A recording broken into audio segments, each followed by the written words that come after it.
Bonjour à tous. Je vais me permettre de rester debout parce que j'ai senti une fatigue me gagner et en regardant la salle, j'ai senti que la fatigue était partagée. Donc je vais essayer de vous faire une présentation la plus dynamique possible et puis une présentation participative. Donc je vais vous parler de la numérisation en santé mentale ce matin. Petite présentation rapide sur les conflits d'intérêts potentiels en lien avec cette communication. Donc, je suis directeur scientifique de l'Association européenne de psychologie de sapeurs-pompiers.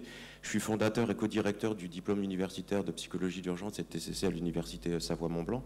Je suis membre du groupe expert de la HAS sur les recommandations sur le psychotrauma. Et puis, j'ai participé en tant que psychologue sapeur-pompier à développer nombreux modèles en fait, qui sont aujourd'hui utilisés dans les structurations de prise en charge, comme le modèle Mozart, le BFP, le UP.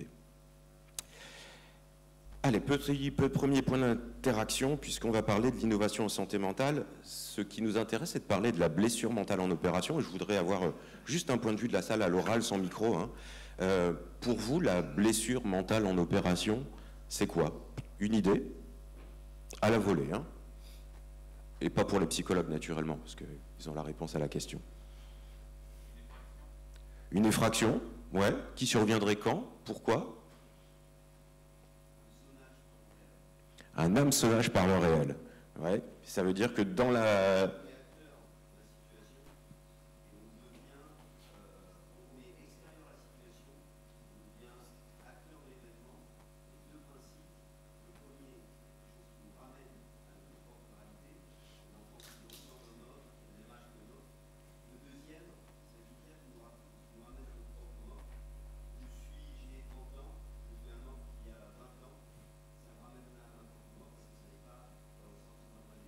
C'est très intéressant, donc l'idée de dire que pendant l'opération, les facteurs exposants dans l'activité de secours vont être générateurs de blessures mentales au même titre qu'on peut générer de la blessure physique. Cette conceptualisation est extrêmement importante pour sortir du cadre diagnostique où on dirait, ben voilà, on développe des stress post-traumatiques, de la dépression ou de l'anxiété, d'accord ?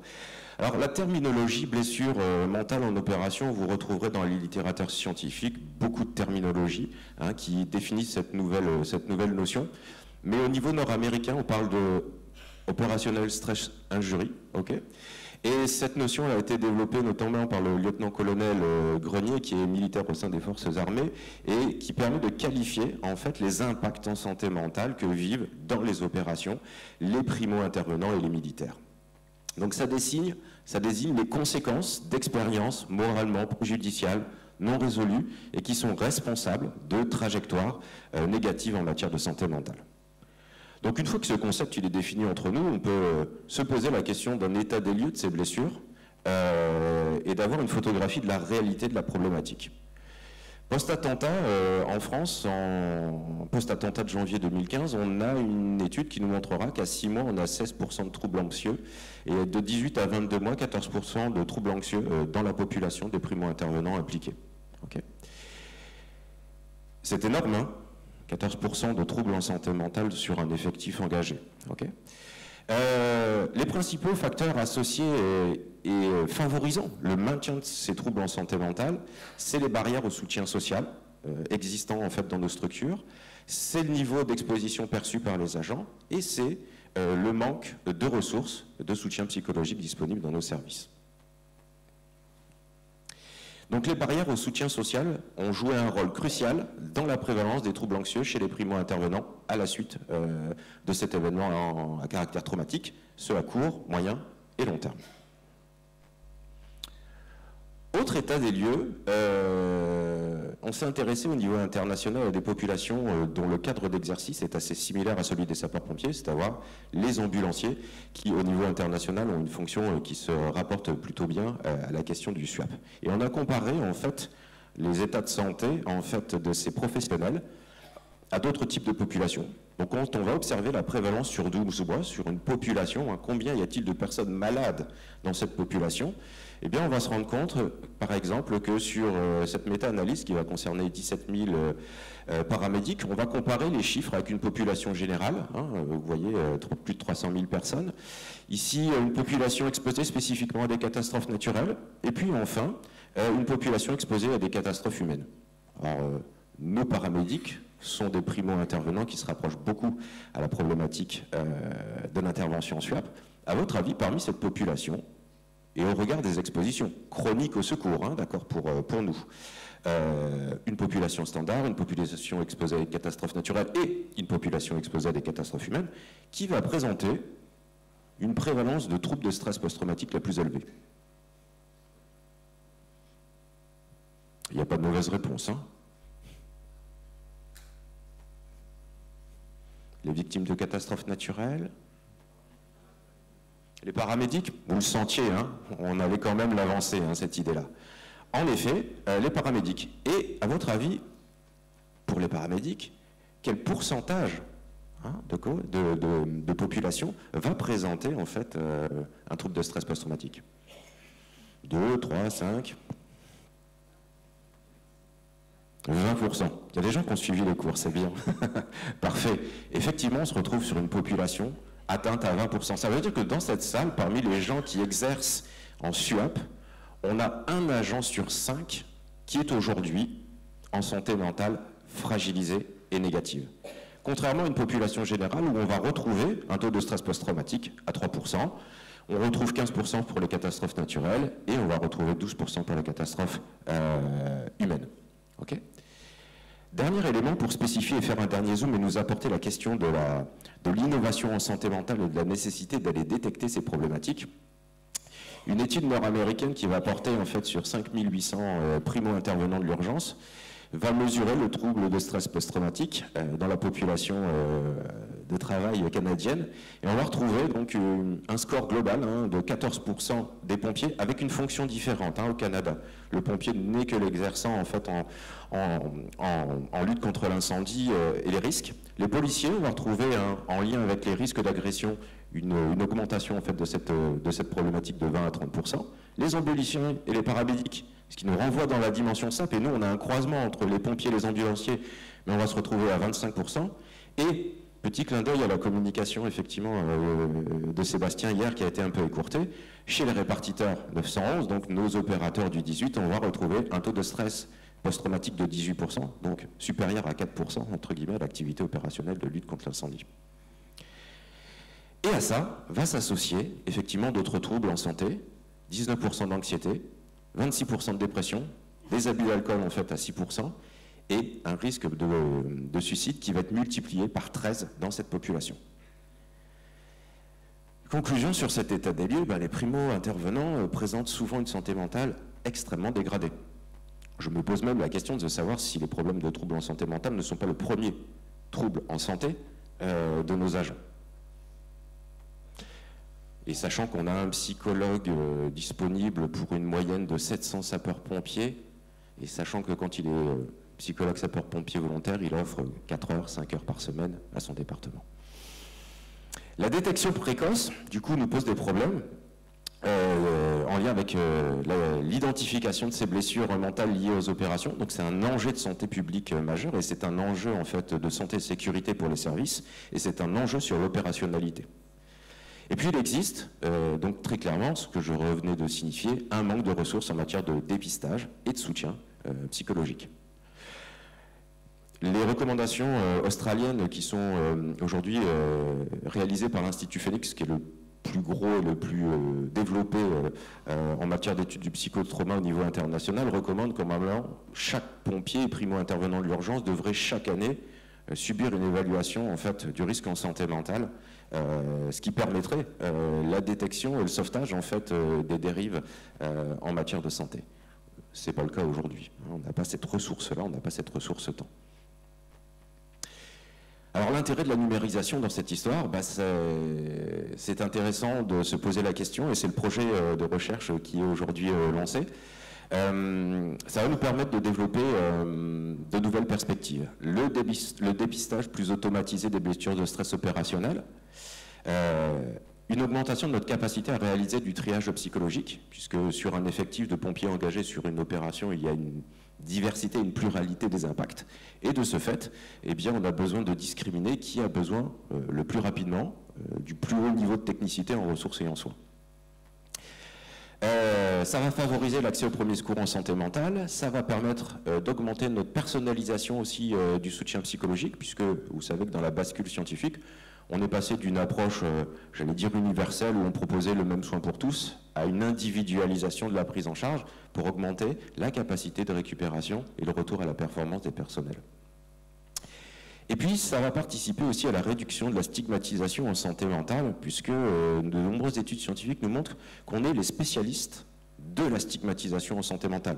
De par l'exercice du secours, on a une expertise parfois tronquée de ce qu'est le soin en santé mentale.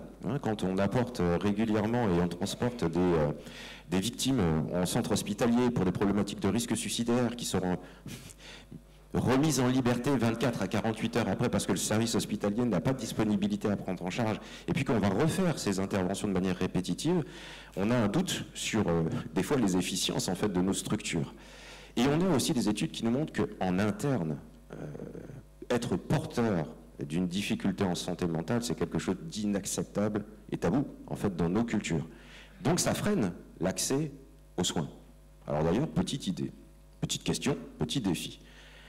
Dans la population générale, une personne qui présenterait un stress post-traumatique après une agression, un accident de la route, un viol, à votre avis, combien de temps met-elle pour arriver face à un spécialiste en traitement du stress post-traumatique en santé? Et pour vous aider, je vais vous donner l'idée de nous chiffrer ça en années. Okay. Combien de temps en population générale, hein? 1 an, 2 ans,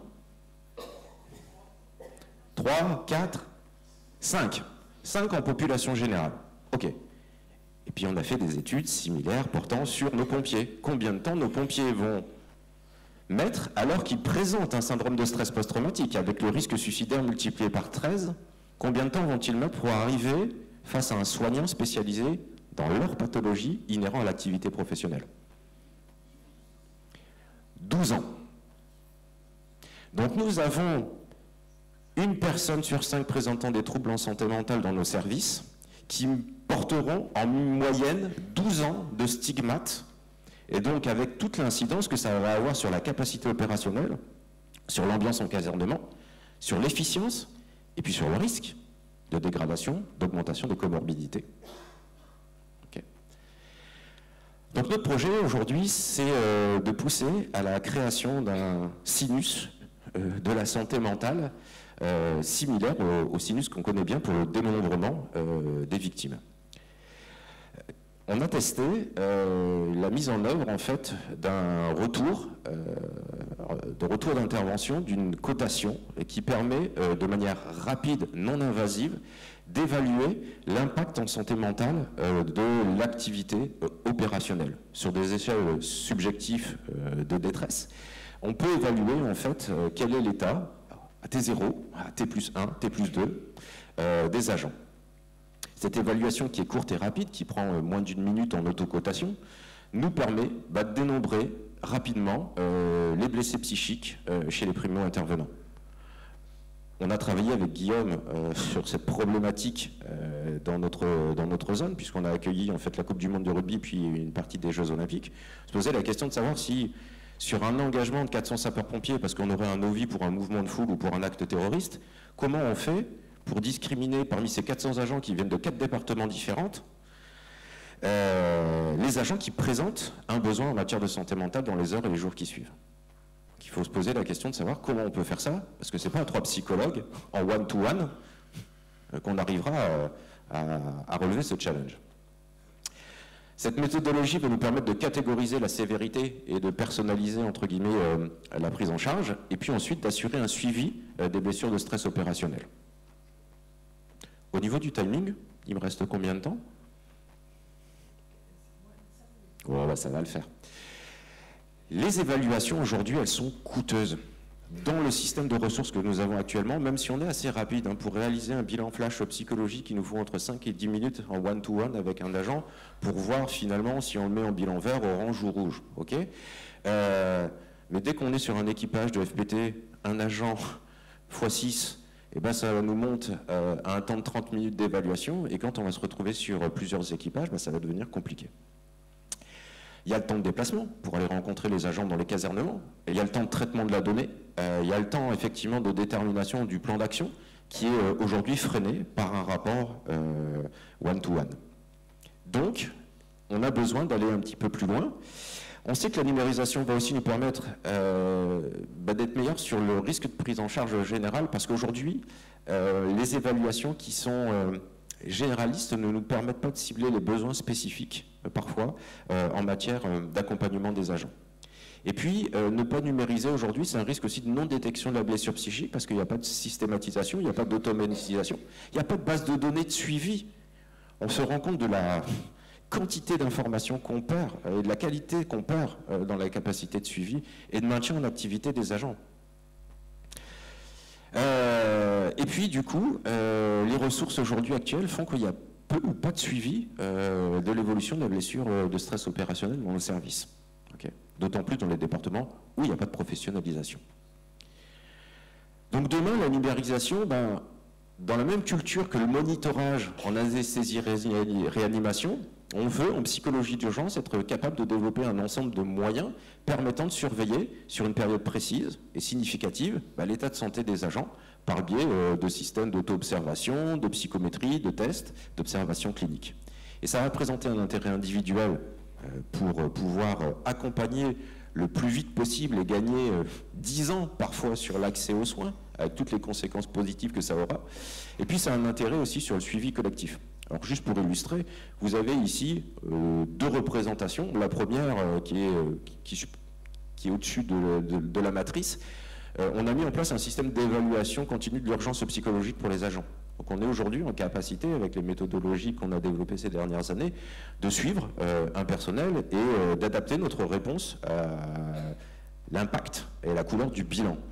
Et puis, cette évaluation à titre individuel, multipliée par le nombre d'individus, nous permet d'avoir des matrices de suivi pour savoir quel est le niveau de santé en fait, des personnels et quel est le niveau de réaction que peut développer en fait, la structure sapeur-pompier, la SDS, pour accompagner ces personnels et les aider à revenir dans une santé mentale adaptée à l'activité professionnelle.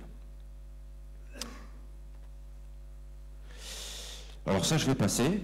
Et je vais terminer, comme ça on gagnera peut-être même une minute sur notre planning, et ça serait un challenge chouette. Ce travail, il a débuté sur la conceptualisation à partir de 2010 avec l'Association européenne de psychologie sapeurs-pompiers, et puis des partenariats avec les universités de Lille, Lyon et Chambéry. Et puis on a travaillé sur l'évaluation de la puissance en fait, de ces méthodologies de captation de l'information auprès des populations policières, pompières et puis urgentistes. On a lancé une expérimentation extrêmement productive avec le SDIS du Haut-Rhin en 2020 sur la numérisation de ces outils et on fait des constats aujourd'hui de manière empirique d'un intérêt massif en fait du recours à ce système. Et demain, on lance une recherche internationale qui va impliquer des primo-intervenants en France, Belgique, Suisse et Canada, en lien avec des laboratoires universitaires, notamment le LPNC, le laboratoire de neurosciences du comportement de l'Université Savoie-Mont-Blanc, Grenoble, qui est une recherche qui va s'étaler sur 6 ans maximum et qui doit permettre la constitution et la mise en œuvre en fait, de ce système de numérisation en santé mentale.